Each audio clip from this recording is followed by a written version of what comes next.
Now we'll go through the second type of classification of colloidal solutions, which is based on the interaction between dispersed phase and dispersion medium. How well they interact or how bad they interact. Based on that, we have two types of colloidal solutions. First is your lyophilic colloidal solution, and the second form is your lyeophobic colloidal solutions, right? So classification based on interaction between dispersed phase and your dispersion medium, right? The first is your lyophilic salts or colloidal solutions. Here, if you understand the meaning of lyophilic, you will understand what kind of solution, what kind of salts or colloidal solutions are these. Leo means liquid, right, and philic means loving. Here, liquid in colloidal solution is your dispersion medium, right?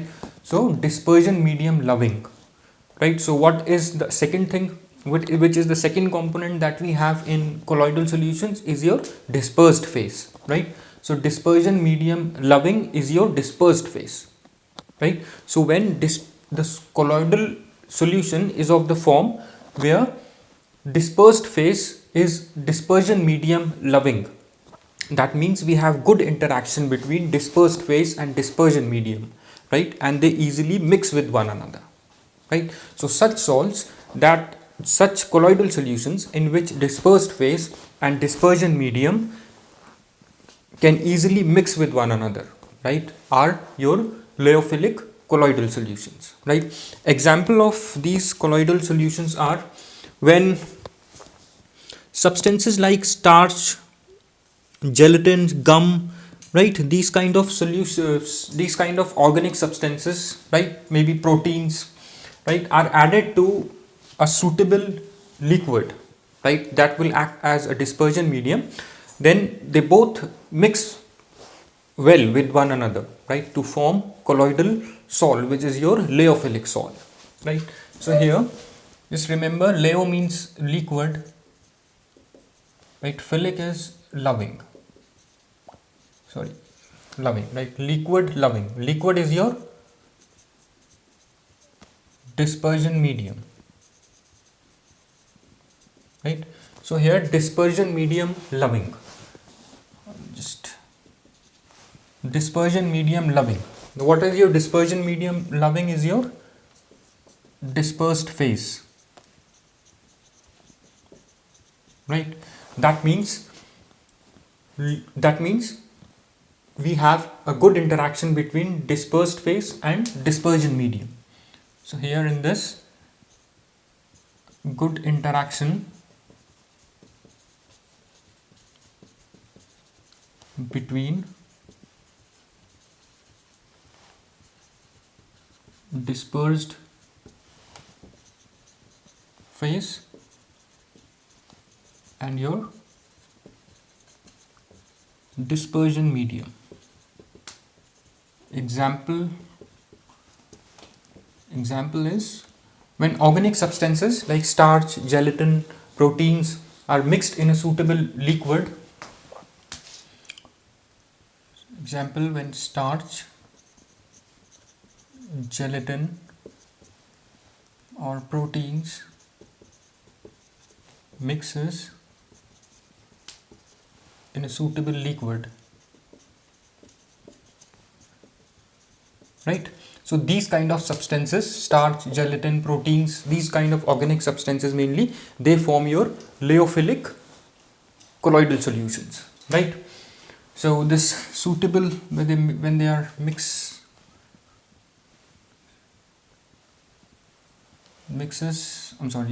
with a suitable liquid. Liquid is your dispersion medium. You get a lyophilic colloidal solution, right? And in your books you will see that you also call it as intrinsic colloids, because intrinsic means that can easily and naturally form, right? So they are, since they can easily and naturally form, they get mix easily, so we call them as intrinsic colloidal solutions, right, or intrinsic colloids, right?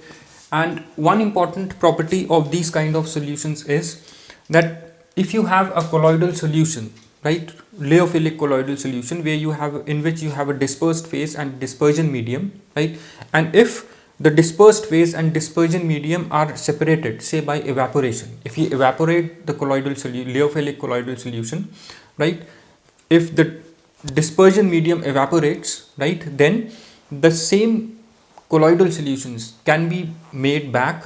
We are right, you can make the colloidal solution back by adding the dispersion medium, right. So this is, we call it a reversible colloid.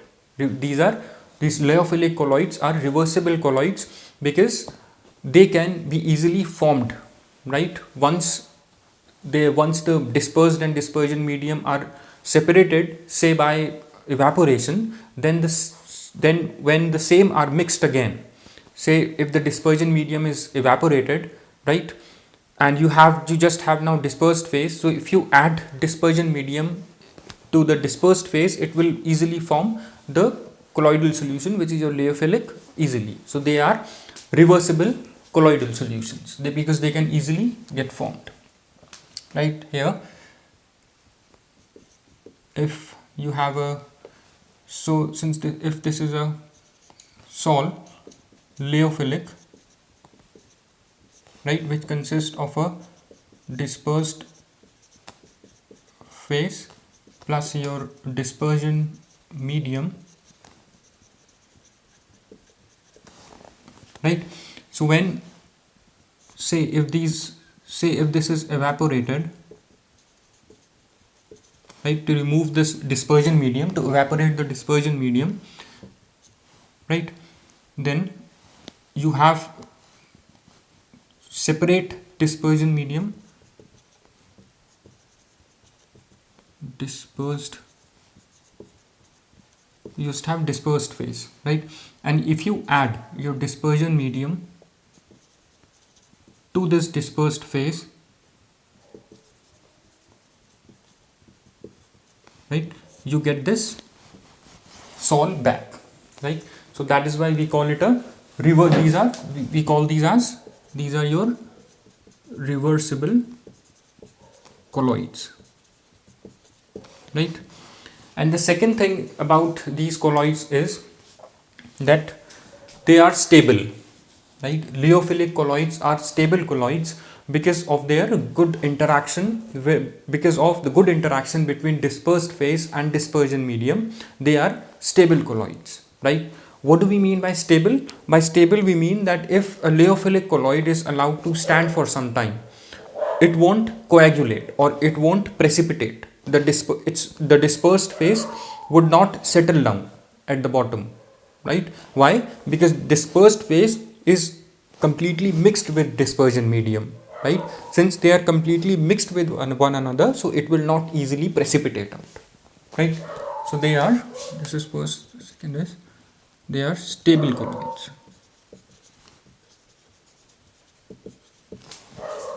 right. Why they are stable? What the reason that we give is, they are easily, they are hydrated, they are hydrated well. Hydrated well means they are, the dispersed and dispersion medium are mixed well, right. So they are stable colloids and they won't precipitate out on standing, right. So they are stable colloids, and that's it, right. So these are important things about lyophilic colloids. They have good interaction between dispersed and dispersion medium.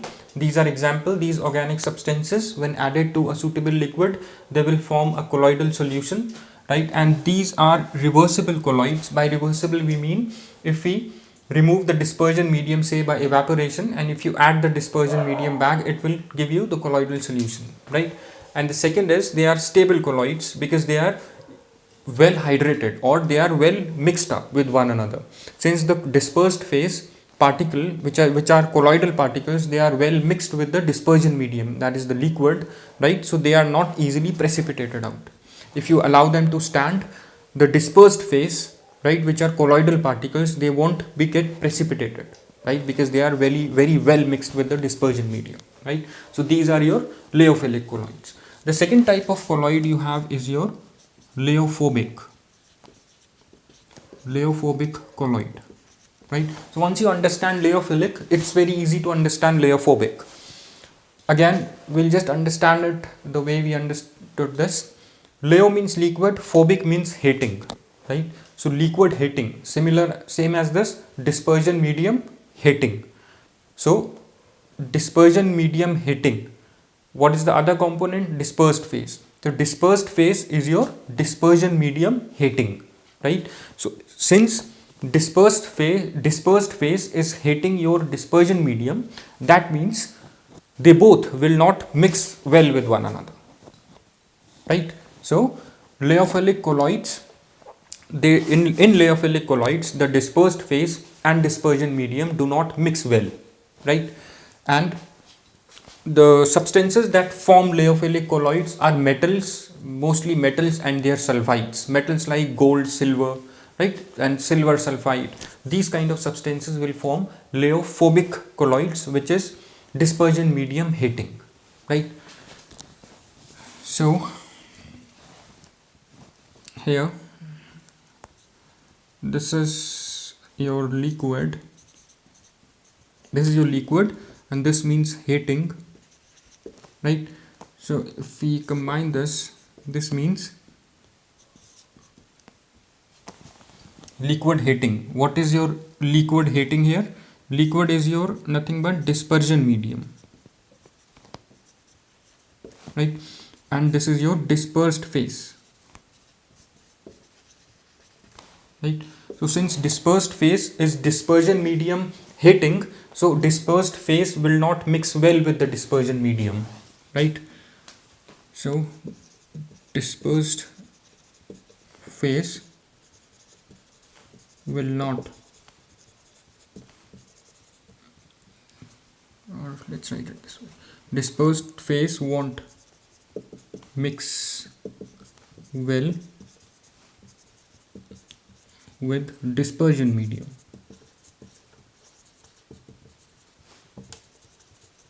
right? Example of such lyeophobic colloids is your metals and their sulfides. Example is your, we'll do the preparation of these colloids in our future lectures. We'll prepare colloidal solution of gold and silver, right? In future lectures we'll go through all these in detail. Example is silver, gold, right? So in these kind of lyeophobic salts, just to give you a little introduction, since metals, right, the size of the metals is not that of the colloidal particle range. Colloidal particle range we know is your, colloidal particle range is your 10 to the power of minus 9 meter to 10 to the power of minus 6 meter, or what we call as 1 nanometer to 1000 nanometer, right? The size of the of these metals, metal particles, metal atoms are not of this colloidal range, right? So what we will do is we'll adopt some physical methods, right, to make the gold particles to make the gold to make gold, or we'll bring gold in the range of this colloidal particles, right, which is your this range. We'll adopt some physical methods. There is a method called Bredik's arc method, right? These kind of methods will do this in future, right? So as to bring these particles in colloidal particle range, right? And then we'll mix it with a dispersion medium to form the salts or colloidal salts of these gold and of metals, basically metals, right? So, and this is exactly opposite of this. Since this was your this was your reversible colloid, these are irreversible colloids. When we say irreversible colloid, it means that if suppose you have a gold sol, right? If you remove gold, which is a colloidal particle, if you first you bring this gold to the colloidal particle range, then you form the gold sol by mixing it with the suitable liquid, say I'm taking example, just an idea, right? So if you remove the, or if you separate this gold from the dispersion medium, right, then you won't be able to add the dispersion medium back to gold to form the colloidal solution like we did here, right? So these were Leophilic were reversible colloids, but these are not reversible colloids. We call these as irreversible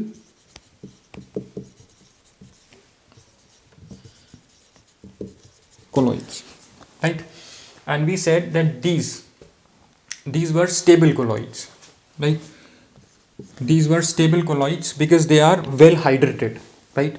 But in these cases, in the case of leophobic colloid, since we said that these do not mix well, the dispersed phase and the dispersion medium do not mix well, that means they are not well hydrated, right? The dispersed phase is not well hydrated with the dispersion medium, right? Or they do not mix that well, right? The dispersed phase and the dispersion medium do not mix well, right? So these are not stable, right? These are unstable colloidal solution. That means if after some time, if you allow it to stand, the dispersed phase will precipitate out or coagulate, right, out of this colloidal solution, right? So these are unstable colloids. By saying unstable, why they are unstable? Because dispersed phase is your dispersion medium heating, right?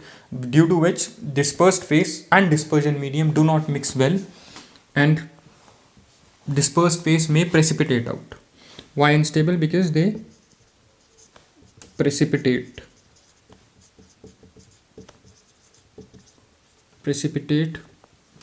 or coagulate. That is why they are unstable colloids, right? So they are irreversible and unstable colloids as compared to your leophilic colloids, right? So there are some points of differences, right, as I noted on the board. You can check those points, and some of these we have already discussed, right?